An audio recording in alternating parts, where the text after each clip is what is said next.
I think I'd be more inclined to trust a person that told me that they believe in something completely wild that I know nothing about, rather than a person who tells me they believe in nothing. Because, like, how do you know? Why are there so many reports of sightings of these strange things? Like, how can you just completely discredit it without any proof or evidence? Like, because I feel like a lot of people, unless I see something with their own two eyes, are just very quickly diminish it as like something that didn't happen. I think that's the definition of open-mindedness. Like, you're not necessarily adopting the belief, but you're like, yeah, it's possible. And a perfect example of this, the other day I told a story about a flesh pedestrian from the Navajo Nation, and a guy named Raldo commented on it, and he was like, I saw one of these, I have a story about it. And so many people liked that comment. Everybody was like, please send Ashley this story, and he did not disappoint. So he said in 2010 he was working on a surface coal mine located in the Navajo Nation. He said his job required him to operate a coal haulage truck, and these trucks are massive. You have to climb a set of stairs just to get into the cab. I was working night shifts, and the night shift started at 11 p.m. But in order to get to the coal pits, you had to actually take a shuttle from where he parked out to the coal pits, which was like a 45-minute drive down this dirt road. And after getting there, they had to perform a pre-shift inspection on each of the trucks. And so Raldo's doing this inspection, and he finds a pretty bad coolant leak on the truck he's working on. He radios his supervisor. His supervisor tells him, okay, bring it back. I'll meet you there. His supervisor says, I'll pick you up at the shop and we'll find you another truck. So Raldo drives the truck back to the shop. He's sitting in the dark at the shop. He calls the shop supervisor, and he said at night there was only one shop supervisor and two mechanics working. The shop supervisor's like, park it in the back. And he said this shop had only one entrance, and then the back side of the building was secured by a 12-foot fence with barbed wire on top. Nobody's getting in and out. So the supervisor opens up the gate. He drives in. He parks it in the back. The truck in back, gets out because now he's curious on how much coolant the truck actually lost. Like, he wanted to know how bad the leak was. He was climbing down into the engine bay, and he noticed that the loss was significant. Still alone out in the back of the shop, and he hears footsteps, so he thinks it's the shop supervisor or his supervisor coming to pick him up. He said he looked around but didn't see anyone, so he climbs down from the engine bay, and there it stood. 20 yards away stood a strange creature. He said it was about the size of a large dog. That's actually what he thought it was at first, a dog with mange, because it was beige, but the head was wrong. It was not that of a dog's. It was the size of a large pumpkin, and it was bobbing on the neck. It did have fur, but the fur was patchy, and where he could see skin, he noticed it was a dark gray color. It had a tail that didn't wag, but instead stood straight. He's thinking to himself, what the F is that? And this thing starts walking slowly toward him. So he shined his flashlight because, again, he's like, maybe this is a sick dog. Maybe it's a rabid dog. When he shined the flashlight in this creature's eyes, it didn't slow it down, and the eyes didn't reflect back. Instead, they shone back, and they were black and lifeless. He didn't know what to do, so he just started yelling at it, but it didn't slow down this creature. It's still walking toward him. When it was about 20 feet away from him, he was actually getting scared because he thought this thing was going to attack him. So he pulled a weapon out of his pocket to defend himself. That's what stopped the creature. It looked at the item as if it recognized it somehow, and it stopped walking. So Raldo knew this was his chance to escape. So he started walking parallel next to the building back toward the gate to exit toward the front to get the supervisor. And as he walked parallel to the building, this creature matched his stride, walking just along the fence line, matching his pace. He gets to the gate. He closes the gate behind him. So this creature is locked in. Again, remember, this yard is got 12-foot high fences around with barbed wire on top. There's nowhere for this thing to go. So he runs in. He goes to the supervisor. He says, hey, did you see that creature, that strange dog out back? Like, I don't even know how it got in. And the supervisor's like, no, I didn't see anything. Like, I'll go out there with you. So they go back out, and this thing is gone. But again, there was nowhere for it to go unless somehow it had climbed this fence and the barbed wire. When his supervisor finally came to pick him up, he told him about this strange creature he saw in the yard, and that night his supervisor made him ride with him, and he said it was a strange night. Lights were shutting off unexpectedly all over this coal haulage plant, and he said that made them stop working, waiting for the lights to be restored. Even stranger, they found that what caused the lights to all shut off was all the key switches had been turned, as if someone had shut them off deliberately. The supervisor actually called for security to keep an eye on the key switches to make sure nobody else came in to switch off the lights, because they didn't know who did it. After they turned the lights on and security was watching these key switches, the light shut off again. Finally, the supervisor told everybody to pull the trucks in, and they were done for the night. They were just going to wait it out till sunrise. He said, we never did figure out what turned off the lights that night, and I have no idea what that creature was. Like I said, Raldo's tagged. Let him know if you have any questions, and keep sending me your spooky, scary stories. I try to post a new one almost every single day. This is the reason why you should never tell a stranger the time when they ask you what time it is. I made this big mistake, and I nearly lost my life. Not just my life, but that of my unborn baby. So I'm telling you this story so you can learn from my mistake and not to repeat exact same thing. Story time. I'm a single mother, and I've already got a young child. I was carrying my unborn child at the time. On this very day, I went to the market as usual. I sell fruits and vegetables and other stuff. So it was just like any other normal day. After I finished serving one of my customers, I saw this strange looking woman. She's old. She approached me. I've never ever seen her before.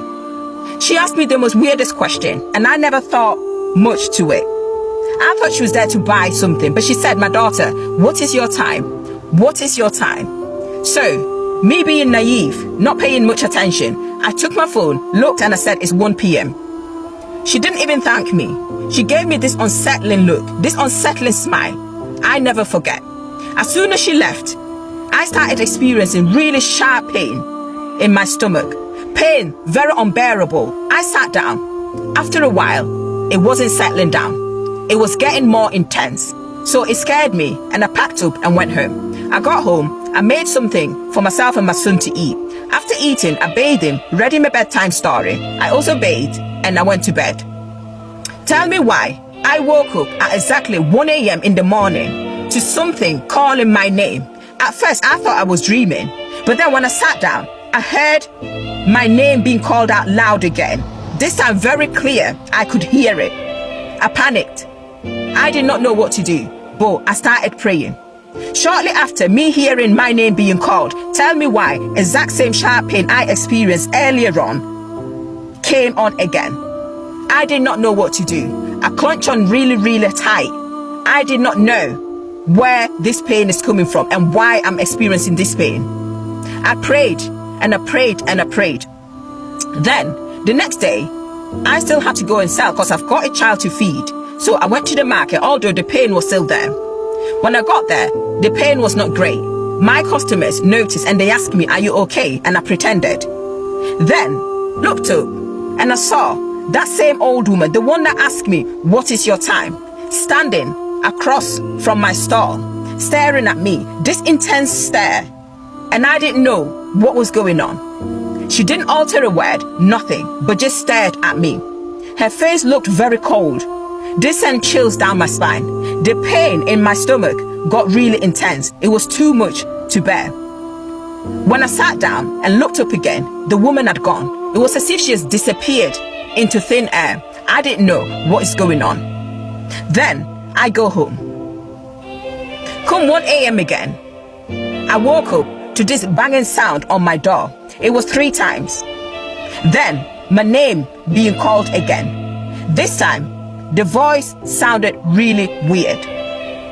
I sat up and I turned on the flashlights. Then the banging sound stopped. I stood still. Tell me why my door opened on its own. I did not touch that door. It opened on its own. This scared me. I rushed to my son, holding him very tight. Y'all wanna have some scary shit? So, this story takes place in Seguin, Texas, at a nursing facility. It starts when a delivery driver comes to deliver the food for the cafeteria staff. Usually these deliveries happen at night. Well, when he gets there, he notices the door is locked. So he knocks on the door and he hears a little voice. She says, "I'm coming." She unlocks the door. He goes in, never sees the lady. Meanwhile, back at the ranch, the kitchen manager forgets that the delivery is coming. So she rushes back to the job, which is approximately 15 minutes away. Now, let's call her April.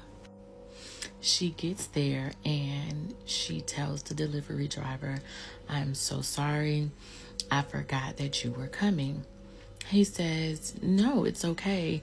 Someone opened the door for me." And she looks at him puzzled, like, "There's no one here." He was like, "No, seriously, I already dropped the stuff off. It's stacked. I'm good." She goes to the door and it's locked. Puzzled, but she's like, whatever. She goes back home.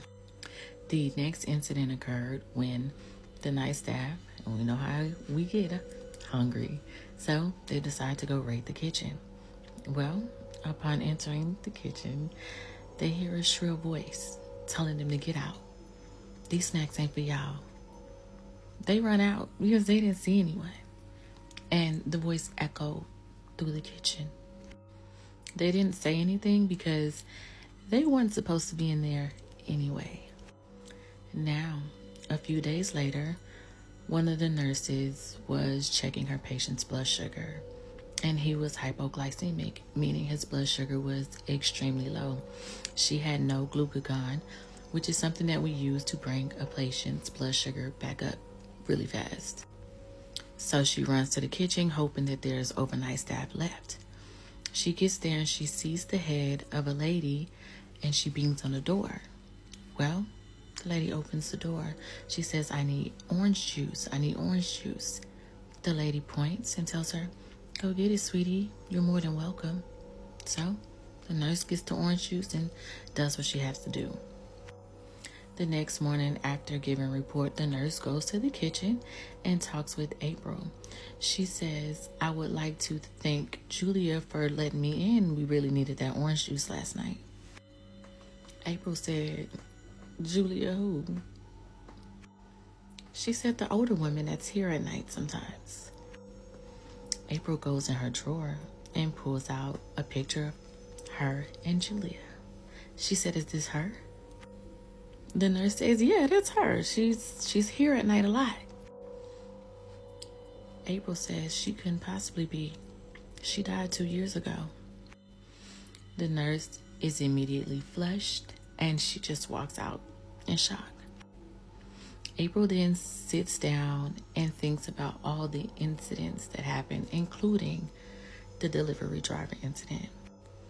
Then she goes back 2 years and thinks of the day Julia had the heart attack in the kitchen. And Julia told her, I'm never leaving here. Now, is this story fact or fiction? All right, I only got a few more seconds. This story is fiction. Either way, stay your asses out the kitchen. Now that's some scary shit. We listen, we don't get scared, and we don't judge. Let me tell you guys a story time of when my cousin and I went to go play in a stream, and we saw a mist that formed a human being, and we ran away. So at my grandma's house, there was a ceremony or whatever, and you know when there's a ceremony, people wake up early in the morning and they do whatever they need to do for the ceremony, and then later on in the day people come and drink and eat the food, you know, like the goat that was slaughtered and stuff like that. So it was time for us to bath after we passed out and everything, right? And everybody wanted to bath at the same time, and we had to bath before we go to the stream to go pray, because one of our family members is a prophet and they're the ones that lead the ceremony. Like they would have a dream, whatever, that the ceremony for so and so has to be done, and we do it, and then we go to the stream to pray for luck and whatnot. So everybody's bathing, and my grandma looks at the two of us and it's like, why are y'all not bathing? Like, why are y'all still playing? And we like, there's no space, there's no dishes for us to bath in, whatever. And my granny's like, make a plan, right? Like, we tell her grandma, but there's like a nearby stream there, and we're like, can we go bath there? She was like, the water's cold, but if you guys are not scared, y'all can go, right? Everybody like washes their clothes there, so we decided we're gonna go bath there. We were little kids, and my grandma was joking, and we took it seriously, right? We take our stuff, we go to the river, and we're like, yeah, we're going to bath there. My cousin, guys, my smart ass cousin is like, no, let's not go to that one. I know a stream where there's bigger and better water, and the water's cleaner there, and it's hot as well. We get to the stream, the water is a little bit warm, and you know, it's kind of raining in that stream, but we thinking it's because of the steam that's coming out of the water. Even though the water's not even that hot, we're thinking maybe it's that, right? We first hear a voice, like someone called my cousin, but we look at each other like, but because it was so faint, we look at each other like, you know, and we continue talking. My cousin talks, I talk, we're loud as hell, and you know, we're having fun. So we finish bathing, whatever, and we're starting to gather our things, right? We're putting them in the backpack that we came with, right? As we're packing our things, I feel like this voice waited for us to finish everything so that it can scare us, right? We finish our things, we finish packing, and I'm zipping the bag, whatever. As I pick the bag up, my cousin is frozen with fear, I would suppose. So I look at him like, what is your problem? He just points over there. And as he's pointing over there, there is this mist that is forming a human being with eyes and a mouth. But I don't know how to explain how the eyes and the mouth were, because it was not, they were hollow, but you can see that that's a mouth, those are eyes, right? And it's walking towards us, and it's calling my cousin's name. That faint voice that we heard, it's still faint, but it's right there.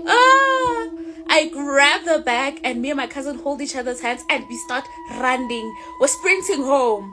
So when we get home now, like, we are scared, and my grandma obviously asked, like, what is your guys' problem? You know what the crazy part is? Every single time my cousin and I would get into something, like, we would get naughty, we would go back home, my grandmother was the first one to talk to us and be like, what is your guys' problem? It's like she had that motherly instinct. She just knew that we were up to something, but she didn't really pay any mind to it. So after all of this, like, we get home and they're like, where did we go to? We tell them we went to go bath, blah, blah, blah. And they were shouting at us low-key because they were like, why did you go bath at the stream? And we're like, oh, grandma said we should go. And my grandma was like, hey, when I was joking, to get fine. The prophetess, Pelana, was like, yeah, we were waiting for you all. Get in the car. It's time for us to go and pray at the stream. And we're like, what stream are we going to? They're like, we're going to pray at the stream. Like, we have to go. Everything is done. Like, there's just that one last thing that we need to do. Yo, they start driving. They leave the people that are still eating there, that are still drinking the traditional beer, whatever. And we go to the exact same stream that we literally left. Because there's also like a nice little waterfall there. You know how people, you know, that pray at the water, at the river, like to do. They like to sit on that waterfall and then the water, and then they pray. You know what I mean? Yo, we get there. They light 6 candles, and as they light these candles, the prophet, the family member of the prophet, starts going into a trance, and she's like, my cousin has to go in first and start praying at that little waterfall. My cousin is scared and he's looking at me, and I'm like, yo, bro, like, we literally saw something that we're not supposed to see over there. So like, go on, go ahead, go pray. So he keeps on saying no, but you know, everybody's obviously forcing him, like, you have to go because, you know, the prophetess has spoken, the ancestors have spoken, go first. Guys, I was sitting in the car just looking at him, scared, thinking, what if that thing just comes out and strangles him or unalives him or does something? Eventually he agrees, and my aunt, the prophetess, right, she puts him there by the waterfall and she's holding him and they start praying. He went into a trance or whatever, and they did whatever they did, and then it was done, and then we all went inside the water and we prayed. I went in because I realized that if nothing happened to my cousin, nothing's gonna happen to me as well. And so, okay, everybody's praying, whatever, and then we leave. Yeah, well, when it was just me and my cousin, I asked him, like, what did you see? Like, what happened? He's like, as soon as he sat down where the waterfall was, he saw that mist again. Nobody, and it was crazy because he feels like nobody saw it but him. And I was like, honestly, I maybe would have seen it, but I had my eyes closed the whole time. And he's like, he saw that man, and the man was like, you are favored by the waters, which is a good thing. He was like, you're favored by the waters, like the waters love you. You are always going to things that you are always going to places, and you see things that you're not supposed to see, but at the end of the day you end up surviving because you're favored by the waters, blah blah blah. And I was like, okay, cool. He was like, the only reason he showed up when we were done with whatever we were doing was because had it been other people, he would have unalived them, but because it was him, he didn't do anything, but he just showed himself. I was like, you know, just so you know that, you know, there's protection wherever you go, which is crazy. Maybe that's why we see the things that we see, and maybe we Bluetooth connect. That's why I also see them sometimes. I don't know. And I was like, yo, but we didn't really take that thing into as anything really, because we were 7 years old, guys. We were 7. We were not that old for us to really take things like that seriously. Like, you know, we didn't even take it to head. He said that and I was like, oh, okay, and then we left. This story is a prime example as to why you should never play with the Ouija board, because it will have serious consequences. The person who submitted this would like to be anonymous. For the sake of the story, we're going to call him Nate, his friend Josephine, and the other friend Kaylee. So Nate, Josephine, and Kaylee were always into scary stuff. They would always watch paranormal videos. They played Charlie multiple times and had played with the Ouija board multiple times and never had anything happen to them. So a few nights after Kaylee, Josephine, and Nate played with the Ouija board, Nate woke up to a bunch of missed calls from Kaylee. He actually sent me a screenshot of the messages, so I'll just put them right here. Essentially what the screenshot says is from Kaylee saying, so I'm in the bathroom brushing my teeth and someone knocks on the door. Everyone's asleep except my mom, so I go out and I ask her why she knocks. She says she never did. She swore she never got up. I check on my gran and uncle and they're asleep too. So I go back to my room and I remember I need to fill up my water bottle. I walk to the kitchen and I kid you not, something starts knocking on the bathroom door again. I'm just standing there frozen, watching the bathroom door slowly open by itself. And being the brave idiot I am, I walk in. And there's nothing. The bathroom is empty. This would only be the beginning. A couple nights later, Kaylee was in the kitchen making dinner when out of nowhere, the stove went on high on its own, and her phone started blasting like loud music by itself. This went on for 3 nights. Every single night she would be in the kitchen doing something, this would happen. On the 3rd night, it just randomly stopped, like by itself. At first, they were all kind of laugh about it at school. They would try to make jokes about it and just kind of like downplay it, until one night Josephine texted them telling them that she had been paralyzed. And while she was paralyzed, from the reflection of the tile floors in her house, she saw a woman. Like she could see the reflection of a woman on the floor. She went from having like mild sleep paralysis to now she was constantly being like paralyzed non-stop. She would always see this woman in the corner of a house, like a specific corner of the house. They had cameras. Mysteriously, the camera that covered the corner of the house just stopped working on its own. Nate never took any of this seriously until it happened to him. I'm going to just read it word for word. It was late one afternoon. I was home alone cooking when I heard slow footsteps behind me. Then a loud bang. The cupboard door slammed shut so hard that the sound echoed through the whole kitchen. My first thought was that someone had broken in. I grabbed a knife and went to check, but every room was empty. The air felt heavy, like something was standing right beside me, watching. I messaged Kaylee and Josephine right away. Even though I wasn't terrified, I felt unsettled. He feels this may be the reason why it didn't attack him as much, because he wasn't really giving it like the fear that the other 2 girls were giving it. But shortly after that, Nate noticed a pattern. This thing was moving from him to Kaylee to Josephine. It kept bouncing around the 3 of them, like scaring them all. A few nights later, Josephine woke up with deep scratches on her stomach. If anyone knows anything about like possession, that is a really bad sign. It means that something was getting ready to take over her body, essentially. That's when Nate knew that they needed to do something to get this to stop, because it was getting serious. For whatever reason, something told Nate to make a mixture of holy oil and salt and give it to Josephine.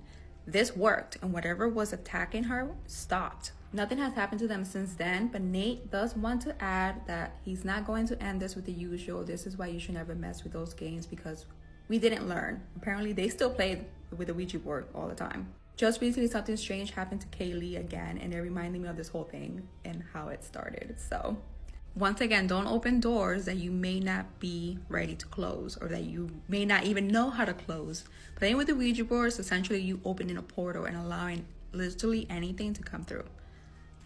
I highly don't recommend them. A little girl disappears on her way to school, but where she was the whole time is honestly worse than what anyone could have imagined. So her name is Jessica Ridgway. She's only 10 years old, living with her mom in a small town in Colorado called Westminster. And on the morning of October 5th, 2012, Jessica is standing at her doorway of her home, about to get ready to walk to her friend's house so that they could head to school together. And we'll call this friend Kevin. So at around 8 a.m., she hugs her mom, Sarah, goodbye. She grabs her purple glasses, throws on her backpack, and walks straight out the front door. Now, it's super cold outside. Like, the snow is starting to fall, but Jessica doesn't really mind because this walk to Kevin's house is only about like 4 minutes away. But what Jessica doesn't know, what she couldn't have possibly known, is that as she's walking down the street, a very, very dangerous creature is watching her. Meanwhile, just a few houses down, Kevin is sitting at his windowsill and he's looking out at the snow, and he's starting to notice how heavy it's getting. He really doesn't feel like walking to school in this weather, so he turns to his dad and he's like,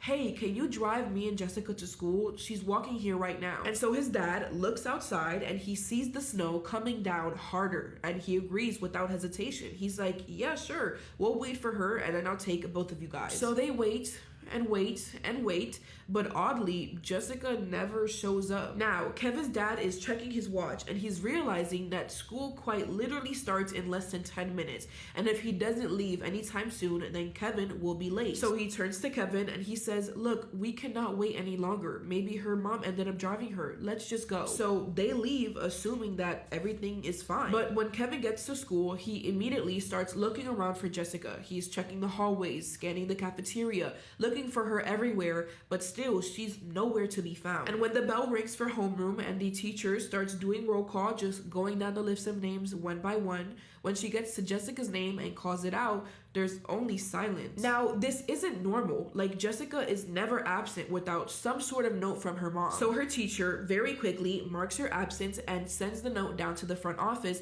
who immediately starts trying to call Sarah to figure out what is going on. The phone rings and rings and rings, but nobody is answering. And here's the problem. The reason that Sarah isn't picking up the phone is because she works night shift at her job, which means that her entire sleeping schedule is completely flipped. Like, when most people are waking up at 7 a.m. and getting ready for their day, that's exactly when Sarah is coming home from work and going straight to bed. Which meant that while the school was calling her, Sarah was sound asleep, completely unaware that her daughter was going through the most horrific, terrifying experience that no child should ever go through. Because when Jessica left her house that morning and started walking down the sidewalk towards Kevin's house, she probably noticed this really nice looking Jeep parked on the side of the road, which didn't really seem unusual or suspicious because, I mean, hello, cars park all the time on the street in her neighborhood. So she probably didn't even think about it, didn't even give it a second glance. But what Jessica didn't know is that the creature inside that Jeep was staring directly at her, watching her every move, just waiting for the perfect moment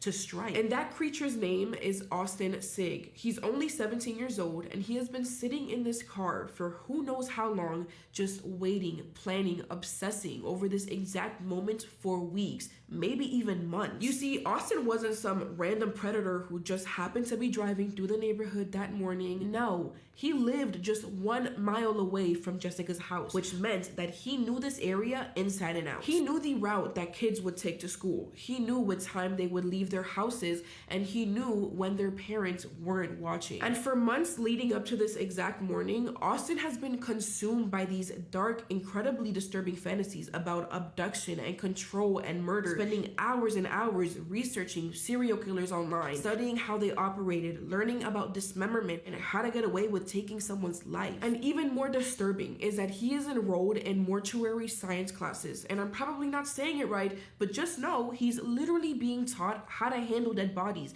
how to preserve them, how to cut into them. And his poor mom, thinking that he was just being a dedicated student who was serious about his future career, would even let him practice tying people up with zip ties at home, thinking that it was for his crime classes, having absolutely no idea that her son was not preparing for a career. He was preparing for this exact morning, the day that he hunts down Jessica. So when Jessica walked past his Jeep, when she got just close enough that he could reach her, Austin didn't hesitate, not even for a second. He bolted out of his car, ran up behind her before she could even have time to turn around, and wrapped his arms around her small body, lifting her completely off the ground. And as this stranger is now holding onto her, Jessica starts screaming, probably trying to kick him to get away from whoever is holding her. But she's only 10 years old, and Austin is 17 and so much bigger and stronger than her. So pretty quickly, he overpowers her, carries her to his Jeep, and throws her into the backseat like she's nothing. The impact is so hard that it probably knocked the wind out of her for a second,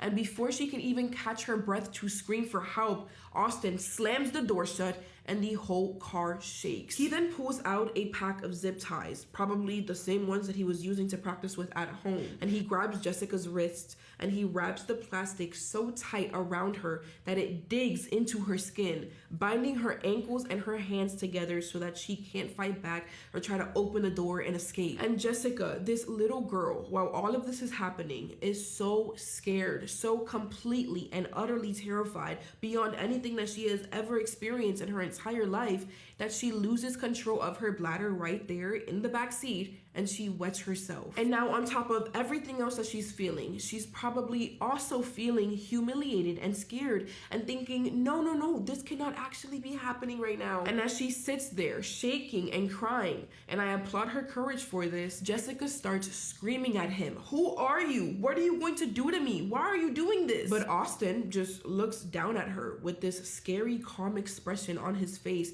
and says, almost gently, like he's trying to comfort her, Don't worry, I promise you'll be okay. Nothing bad will happen to you. You're safe. Sir, you have her zip tied in the back of your car. What do you mean nothing bad will happen? This is already the worst thing that could have happened to her. And within just a few minutes, he is already pulling into his driveway because, like I said earlier, he literally lives 1 mile away from Jessica's house. He then quickly drags Jessica out of the car, probably covering her mouth or something so that she can't scream, and very quietly brings her inside the house and into his bedroom, where he then shuts the door behind them. That truly must have felt like the end of the world for her, knowing that there was nothing you could do to free yourself. And once she is in his possession, this is where everything Austin does becomes even more twisted, even more calculated, and just straight up sickening. Because instead of immediately hurting her, instead of showing his true intentions right away, Austin sits Jessica down on his bed like they're just gonna hang out like normal teenagers. He then walks over to his TV and turns it on to some cartoon or kids show, and then he looks at Jessica with this calm expression and says in a reassuring voice, "See, you're safe here. I'm not going to hurt you. Everything's going to be okay. You can just relax and watch TV." He even goes to his own dresser and pulls out one of his own shirts and hands it to Jessica, telling her that she can change out of her wet clothes because they're soaked in urine and probably uncomfortable. And he's acting like he's being considerate, like he's being kind to her, like he genuinely cares for her comfort. But this isn't kindness at all. This isn't even compassion. This is a game that Austin is playing. This is him being deliberately manipulative and cruel because he wants Jessica to let her guard down. He wants her to trust him just a little bit. He wants her to think that maybe this isn't as bad as she thought. Maybe he won't really hurt her and he'll just let her go soon. But eventually, Austin's fake mask comes off. He completely stops pretending being this nice teenage boy who just wants to keep her safe and watch cartoons with her. And what happens next, I need to warn you that this is going to be really difficult to hear, is that Austin assaults her probably multiple times. And when he's done with her, he decides that he's going to end her life. First, he tries using zip ties, taking a fresh one out from his collection and wrapping it around Jessica's neck and pulling it as tightly as he possibly can. But as he's trying to squeeze as hard as he can, he starts to realize that zip ties aren't really working the way that he thought they would. There just isn't enough force behind it. Hey, dumbass, maybe that's a sign to, I don't know, stop. But does he stop? No. Instead, he decides to use his bare hands. He wraps them around Jessica's neck and he starts squeezing even harder than he did before. And he holds it there with this firm death grip for like 3 minutes until eventually her body just goes limp. But even after all of that, even after for so long that his own hands are cramping and tired, when Austin finally lets go and looks down at Jessica, he notices something that makes him frustrated. Jessica is somehow still breathing. I mean, it's barely just these shallow little breaths, but she's still showing signs of life. And I wish so desperately that in this moment, some part of Austin's little brain had kicked in and told him to stop. But that is not what happened. Monsters like him just don't have a heart. Instead, Austin gets up and he walks into the bathroom and he turns on the faucet for the bathtub and he starts filling it up with hot water. And when the tub is full enough, when there's enough water to completely cover a person's head, Austin walks back to the bedroom and he grabs Jessica by her head and drags her across the floor into the bathroom. And Jessica's eyes probably fluttered just for a second as she feels herself being moved, like that survival instinct that maybe, just for a moment, there is this glimmer of hope that he changed his mind. Maybe he's actually gonna help her and this is going to end. But then Austin lifts her up and forces her face first into the bathtub, plunging her head straight under the water. And Jessica is probably fighting for her life, trying desperately to grab onto like the side of the tub to pull herself up. But Austin, this evil creature, is standing over her with his hands pressed firmly on the back of her head, using his entire body weight to hold her down, until eventually her body sadly goes completely still. And now Jessica Ridgway, the girl who woke up this morning excited to see her friends at school, the girl who hugged her mom not even a few hours ago, the girl who had all of these dreams and plans and a whole life ahead of her, is gone. But even with all of that pain that Austin just caused her, this vile creature isn't done with her. He's not even finished. Because while Jessica's body is still floating motionless in this bathtub with her face still submerged in the water, Austin very calmly walks out of the bathroom and gets his hands on a saw. Yes, a freaking saw. Like the thing that you would use for cutting wood or working on construction projects. And he begins dismembering her, using everything that he learned in his mortuary science class about how to body without making mistakes. Now, while all of this is going on, back at Jessica's house, Sarah is finally waking up. It's now 4 p.m. and she's been asleep for like hours, and she's probably expecting for Jessica to be home already. But as you already know, Jessica is nowhere near the house. And when Sarah grabs her phone, maybe to check if Jessica texted her, she sees several missed calls from the school. And immediately, like instantly, her stomach drops and she can feel it in her bones that something really bad has happened. So she calls the school back, and that's when they tell her the news that every single parent dreads hearing more than anything else in the world. Jessica never made it to school this morning. Now, Sarah's brain probably tries to reject this information at first, right? Like finding some type of logical explanation that isn't absolutely terrifying. She's probably thinking, okay, this has to be a mistake. Maybe they forgot to mark her attendance or something. It happens all the time. But the school confirms it. Jessica definitely never arrived. But she couldn't find her anywhere. So rather than wasting more precious time, Sarah grabs her phone with her hands probably trembling from how anxious she is, and she dials 911. And within minutes, literally just minutes, police are pulling up in front of Sarah's house with these lights flashing really bright, and officers are spreading out across the neighborhood, knocking on every single door, asking if anyone saw anything unusual that morning. But no one heard or saw Jessica's screams for help that morning. No one. So for the rest of the entire day, even though officers issued an Amber Alert, even though Jessica's face was everywhere, no one knew that she was already gone. And it wasn't until 2 days later, a man, for story purposes we'll call Joe, is outside taking a walk around the neighborhood on a Sunday afternoon when something on the sidewalk catches his eye. And it's a black backpack just sitting there in the middle of the sidewalk, like someone deliberately placed it there. And Joe's thinking, okay, this is kind of weird. Something about this doesn't feel right. And he looks around to see if there's anyone nearby, but the street is completely empty. And with everything going on with Jessica's disappearance, with the Amber Alerts and the search parties and police everywhere, Joe honestly did not want to take any chances. So he pulls out his phone and he calls 911. And he's like, hey, there's this really suspicious bag here on the sidewalk near my house. Y'all should come and check this out like ASAP. And within minutes, police officers arrive to the scene and they approach the bag very cautiously, treating it like it might be evidence. And when they carefully unzip it and start looking inside, what they find makes their heart stop. First was a child's t-shirt completely soaked in urine, and then there was a pair of pants also wet, and a water bottle. And then, and this is when they know, a pair of purple framed glasses, the same purple glasses that Jessica was wearing when she left her house. And the last item that they pull is a keychain with the name Jessica written on it in colorful letters. The officers all look at each other, and you can tell in their faces they know this is definitely Jessica Ridgway's backpack, which clearly means that something really, really bad happened to her. Someone kidnapped her. But the question still remained,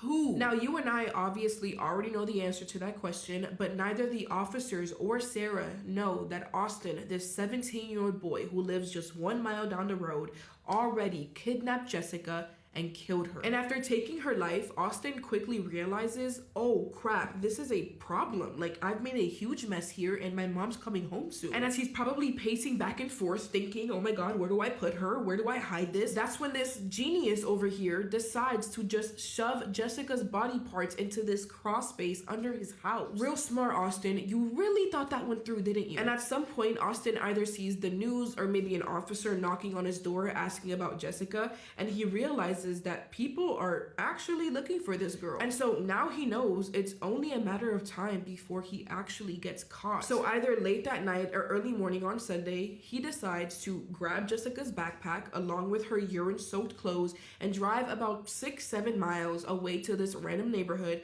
and just place her bag there. I'm guessing he thought that if investigators found her bag there, then they would stop searching in his neighborhood and start searching somewhere else instead. Like, oh my god, I hate whenever these idiots think that they're so smart. Anywho, fast forward to about a week after Jessica disappeared, and no one, not her mom, not the cops, has any idea that they're never going to find Jessica alive. And I could imagine that by this point, Austin is probably feeling really confident. I mean, he still hasn't been caught, right? But I also think that this his confidence is actually slowly fading away, because as investigators start bringing out helicopters and more search dogs, as these search parties keep growing and growing and growing, I can only imagine how stressful that must be. Austin, feeling a little nervous there, buddy? And he's probably over here sitting in his room thinking, oh my god, I still have a decomposing body in my crawl space. At some point, my room's gonna start stinking and my mom might smell it. And so he comes up with yet another brilliant idea.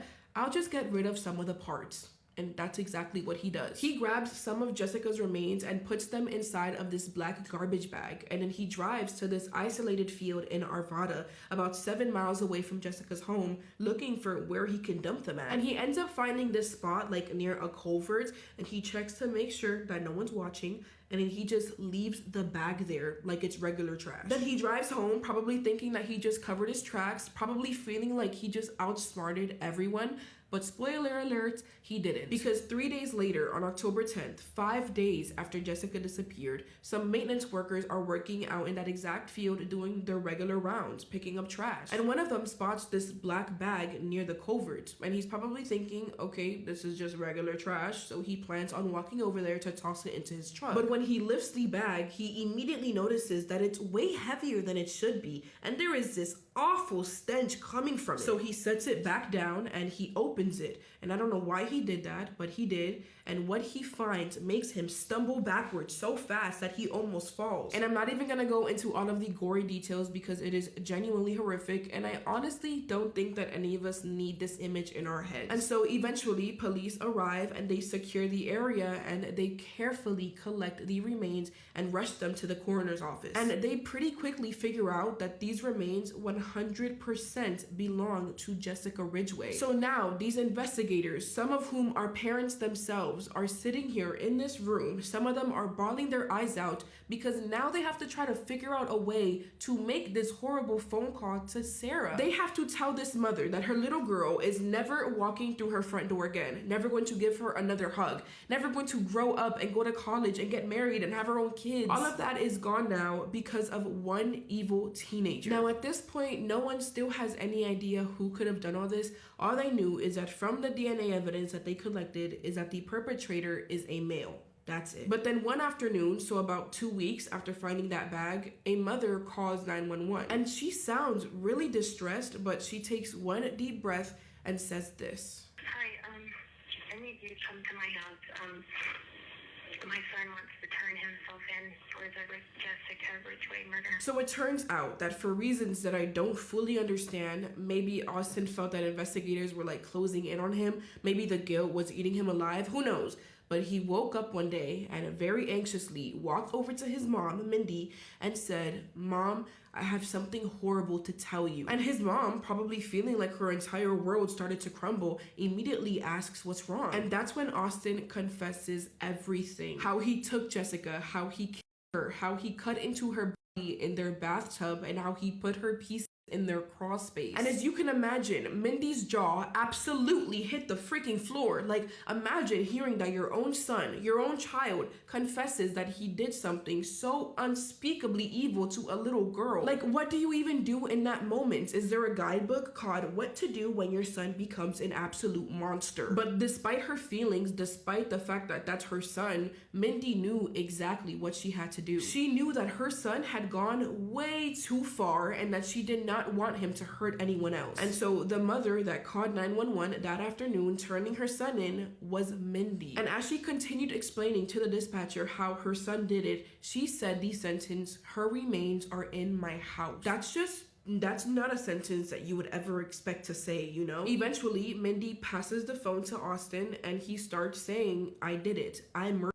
Ridgway. You have to send a squad car here, like now. I'm confessing." And so police speed to Mindy's house with the lights flashing and the sirens wailing. I mean, you can imagine. And when they get there and they start searching, everything is exactly where Austin said it would be. The tools that he used, the cleaning supplies, pieces of Jessica's remains hidden in the crawl space, everything confirming that this innocent little girl was right here in this house while his mom was at work, completely unaware. Officers immediately cuff him. Good, now keep it like that. And he is taken into custody and brought to the station where he sits for a 6-hour confession, just laying out every single horrific detail. And when investigators ask him why would you do something like this, something so horrific to a child, Austin looks at them and he says, and this is a direct quote by the way, "I wanted to see what it felt like. I was fulfilling a sexual fantasy. I wanted to know if I could actually go through with killing someone."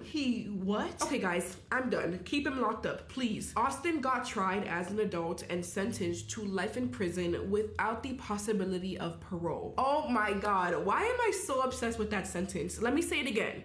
Without the possibility of parole, which means that he will die behind bars. He will never breathe fresh air again, and he will never see the outside world. And honestly, some people would argue that that's not nearly harsh enough for what he did. But what do you guys think? And listen, I know that this one was a heavy one. It absolutely destroyed me while I was researching and writing this. But I think that it is most important that we remember Jessica, not as a victim, but as a person who was loved and had so many dreams and deserved an amazing life. Every year on what would have been her birthday, Sarah actually releases these purple balloons into the sky to honor her daughter's memory. And I think that's beautiful. So if you made it this far, then maybe if you want, drop a purple heart in the comments, and if her mom or a family member ever sees this, then they know that Jessica will always be loved and remembered. I love you guys. Mwah, group hug. There's something much worse than a Wendigo. Now that is called a Wet'suwet'en. Wet'suwet'en is a old Native American legend from the Pacific Northwest up into Canada. They are these terrifying cannibalistic creatures, essentially the cousin to the Wendigo. Now, the Wet'suwet'en is a creature that represents someone who has been cursed. Often, these beasts are a result of someone who craved the power of the Great Spirit animal, but it couldn't control it. And it was turned into a Wet'suwet'en as punishment. Now, they also believed that one could become a Wet'suwet'en if they were to break some sort of taboo of their culture. If they were photographed, if you even spoke the name of Wet'suwet'en, you could essentially be cursed to become this creature. Now, this story comes from the 1800s in the Pacific Northwest. There were these 4 loggers, and they happened to find themselves caught in the middle of this horrible snowstorm. So they managed to find this old abandoned cabin, and they took refuge inside. So they build a fire and they get some soup going, and they sit around and they eat. Well, they could hear the winds howling and hitting the house. They could see the snow just coming down outside. And it was just this terrible blizzard. So eventually, they all 4 go to bed. They lay down and fall asleep. In the middle of the night, one of the men in the group, he wakes up. And when he looks over, he notices the front door is open. And he could see the wind blowing the trees, and he could see a breeze coming in through the door, moving it. But he couldn't hear it. It was completely quiet. So he gets up and he walks over to the door and he looks outside and he can see there's this blizzard going on. But he cannot hear nothing at all. It is completely quiet. So he goes and he wakes up the other guys and he says, like, hey, there's something going on. Like, I cannot hear anything outside, even though there's this big storm. And all the men, they go to the door. And as well, they couldn't hear anything. It was just completely still and quiet. That's when they started to hear a young girl crying. And as they looked out into the snowstorm outside the cabin, they see a small little figure approach.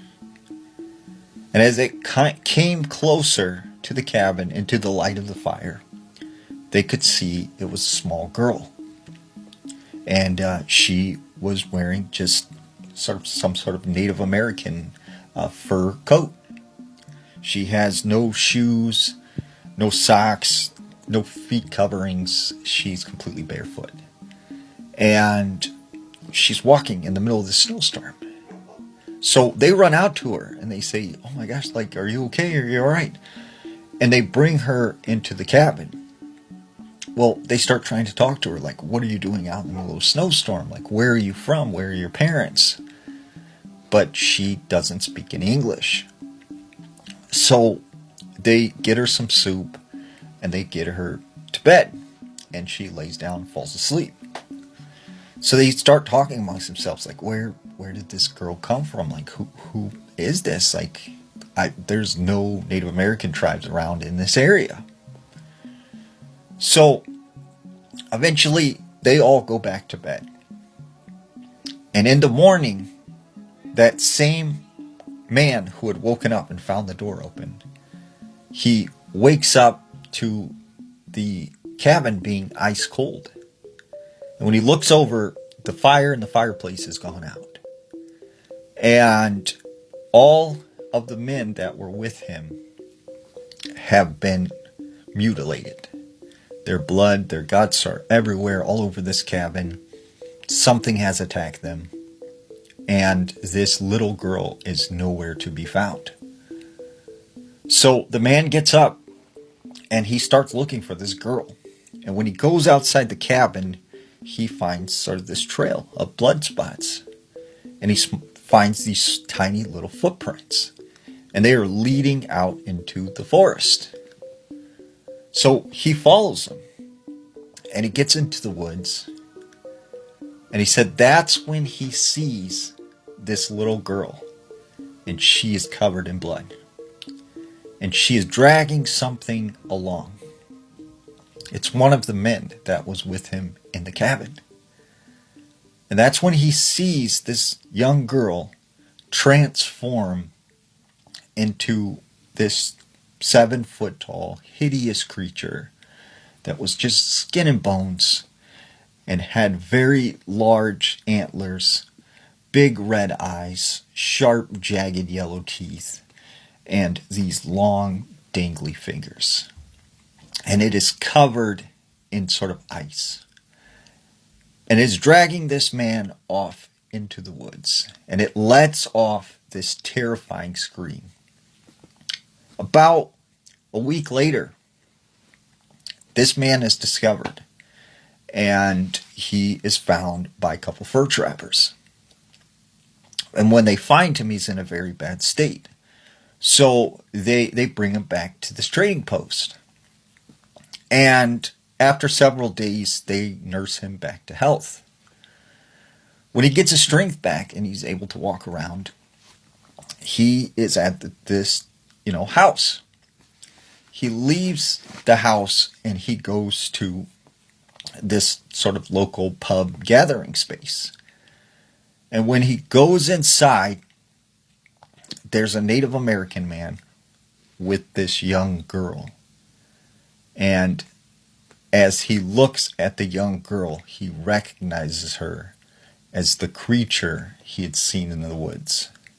However, according to the phrase, you can't make this stuff up, might have known the story of real-life boogeyman. Last week I posted a video of creepy experiences and you guys actually liked it. You left me comments saying that you wanted to hear more, so that's what we're gonna do today. I'm a building contractor. I bought a lot with a small house and 2 other small ramshackle buildings on it. I had to tear all 3 buildings down in order to build a new house. I was smashing the house down with my bulldozer and my assistant was loading the debris into the dumpster when in my peripheral vision I saw an old lady in a granny dress and bonnet with a stick in her hand yelling, "What are you doing to my house?" I stopped, turned off the dozer, and and went around to tell the woman not to come behind me like that, as I could run her over, but there was no one there. I told the next door neighbor about it, and he said that an elderly woman with that description used to live there, and she died about 10 years previously. What the fuck? She's still like, this is my house. When I would jog in the neighborhood around my gym, there would sometimes be people who looked like they were glitching. They would walk and not go anywhere, but as I got closer, they would walk forward. One time, someone turned a corner after glitching and disappeared. I had a clear view of the end of the street, and there are no driveways they could have gone into. Another time, there was a long driveway next to the gym, and there was a person glitching again. When I looked for them, literally a minute later, they disappeared. It happened at least 3 times. It's so freaky. What the heck? My friend Estella tells a story that never fails to give me goosebumps. I consider myself an open-minded skeptic, and Estella was a non-believer until this happened to her, okay? We need to read more. When she was young, she and her family moved into a house, and her mother started talking and singing to empty rooms, which she had never done in the previous house. When asked, she claimed to be followed by a small blonde girl who liked it when she sang to her. That's scary as fuck. What the hell? Estella and her siblings used to tease her mom about it, but she continued to do it. They eventually moved, and the little girl's spirit seemingly latched onto her mom and followed them to a new house. One evening, Estella was angry with her mom, and when she came across her singing to the empty room, she yelled at her and called her stupid for thinking she saw things. Later, in the middle of the night, Estella recalled waking suddenly and sitting bolt upright in a sweat. When she turned to look at her bedroom door, there was a little blonde girl standing in the doorway, not moving,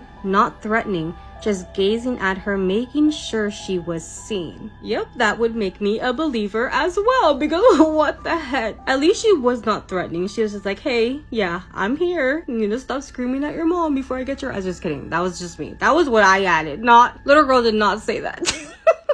Weird spooky story time, Casa de Fruta. So I just got a story from someone who has an experience at Casa de Fruta, but they also want to let me know that they just saw my Casa de Fruta from back in March, and they said that that story was real because they know the other guy from the story. So you don't have to go searching for my Casa de Fruta story because I've got a few in there. Here's the summary. So because he was a guy cleaning the restrooms, when he gets to the women's restrooms, he has to announce himself before he walks all the way in. So he stepped in the doorway and he said, hey, is anyone in here? And he noticed that there was like a white dress under one of the stalls, and the woman said, here. So he waited around for about 15 minutes and the woman never came out. So then one of the women from the candy shop was walking by and he said, hey, since you're a woman, can you go in there and check to see if this woman's okay? Because it's been like 15 minutes. The woman walks in and quickly comes out and she says, no one's in there. And he thinks she's tricking him. And she's like, no, I'm not tricking you, but just to let you know, this isn't the first time this has happened. We've all seen the woman in white. Now fast forward a couple months later. The woman who's sending me this story is working maintenance with this guy. And they have to do a deep clean every 3 months around 4 or 5 o'clock in the morning at Casa de Fruta. This was back when Casa de Fruta still had the hand dryers in the bathroom. She said they had their buckets on the floors and they were scrubbing the walls and the floors and they were just like singing, just trying to make time pass. She said their buckets, which were half full, ended up getting flipped over. And at 4 in the morning, no one was around but she and him. She said they laughed it off and joked, and then she made the mistake of joking and saying, watch the hand dryers go off and on. She said, I kid you not, they actually started turning off and on. She said, to the point that they all broke. Then she went on to tell me about like Casa de Fruta's like office and da-da-da. I can tell you about that one later. Now fast forward to today. I get a story from user The Kinda Funny Kid. And he says, I know the guy from the bathroom story. He said he's a really nice guy and the experience really shook him up. Apparently he worked in the sweet shop too, and that's how he knows him. And the reason why he messaged me is, one, because he's got his own experiences, because Casa de Fruta is super haunted. But 2, because so many people were in the comments saying that they didn't believe it. That like this girl had made it up. He told me the guy's name, but I don't want to say it on here unless I get explicit permission from him to actually reveal his identity. So now this is 2 different people telling me that this happened from 2 different vantage points. Let me know in the comments if you ever worked at Casa de Fruta and either heard this story or had an experience of your own. So I have a horror story on sleep paralysis that a user sent in. So since young, she has the ability to see ghosts, and she isn't usually afraid of them because she's very used to it, but this particular incident scared her a lot. So the thing about her is this, every time that she's sick, she's always disturbed by them. This incident happened at home when she had very high fever. So for the entirety of that day, she didn't do anything but rest, and during that period of time, she shared a room with her sister as well as a queen-size bed. Their bed is placed right beside the window, and she loved sleeping by the window in the past. So that night, she remembered waking up at 3 AM and she lost track of time because she's been sleeping the entire day. She saw her sister sound asleep beside her, so she felt safe, and also the room was really dark. So after about 15 minutes of staring at the ceiling, she drifted off to sleep, only to wake up completely paralyzed. She really tried moving her limbs, but she could only move her eyes. Then when she turned around to look for her sister, the sister was not there anymore. And that was when she noticed something crouching at the top of the cupboard near the door. It was a pitch black shadowy figure with long tangled hair and glowing red eyes staring down at her, smiling as if enjoying looking at her being so helpless. And at that moment, she jolted awake, soaked in sweat, seeing her sister right beside her as if nothing had happened. So she's trying to calm herself down and shake it off, and stayed awake. And then a few moments later, she don't know how, but her body froze again. Then everything around her fell silent. Once again, her sister vanished, and this time she didn't dare to look at the cupboard, and instead she looked at her feet. And this is when it happened. So that same figure that she saw on top of the cupboard started to come up from the foot of the bed. That thing slowly crawled up on her, smiling. She wanted to scream, but she couldn't. And then the cupboard just opened violently and all the clothes come flying out. She blinked and then she snapped out of it, presumably waking up. And then her sister looked at her barely awake and told her to stop it. And then she went back to sleep. And then when she thought it was all over, she heard a soft knock on her window right beside her head. She froze, and then after that she heard a louder knock.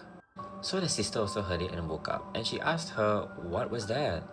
It really sounded like someone throwing pebbles at their window, but the thing is, it's 3 to 4 AM, who could it be? And then it got louder and louder, and that was when they both hid under the blanket and started praying, hoping that it would go away. Mind you, this was all during the sleep paralysis episode. So the next morning before the sister left for school, she told her, "Sis, last night you were punching the wall and you kept saying, 'Stop, please stop disturbing me.'" And that was why the sister told her to stop. So the whole night the user was stuck in this sleep paralysis, sleepwalking kind of situation. Now if you guys have any stories to share, drop them in the link in bio and I'll check them out.